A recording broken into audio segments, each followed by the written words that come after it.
আলিমিয়ার ছেলে কালীকুচ্ছ বাজার 3তলা থেকে পড়ে গেলে আমরা দ্রুত সরল হাসপাতালে বড় ডাক্তার নোমান সাহেবের শরণাপন্ন হলে উনি রুগীকে ভালো করে চেক করে দেখেন এবং কিছু চিকিৎসাও দেন, পেইনের ইঞ্জেকশনও দেন এবং এক্স রে করে উনি ভালোভাবে দেখেন যেখানে কি সমস্যা হয়েছে। ওনার মুখ থেকে শুনুন। এখন কি করা ভাই? ধন্যবাদ। এটা তো আসলে ছোটো বাচ্চা, তো এটা জি একটু কোমরে ব্যথা আছে দুইটা জায়গায়। জি এটা একটু অবজারভেশন রাখতে হবে। জি এবং হাড় এবং জোড়া বিশেষজ্ঞ ডাক্তারের।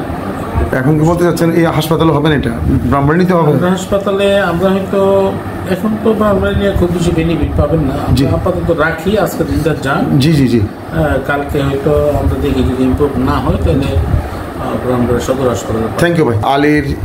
আলীর ছেলে 3তলা থেকে পড়ে গিয়েছিল। আমাদের নোমান ভাই যথেষ্ট আমাদের মনোবল দিয়েছে, মনোবল দিয়ে আমাদের চিকিৎসা সেবা দিয়েছে। আমরা কৃতজ্ঞ নোমান ভাইয়ের কাছে। আল্লাহ হাফেজ ভাই। ধন্যবাদ। এই রোগীটি এই বিল্ডিং থেকে পড়ছে, 3তলা মাদ্রাসা থেকে পড়ে গেছে। বাচ্চারা এনে যায় উপরে, এই রেলিং এ কোনো রেলিং নাই, না এই 3তলায় কোনো রেলিং ছিল না।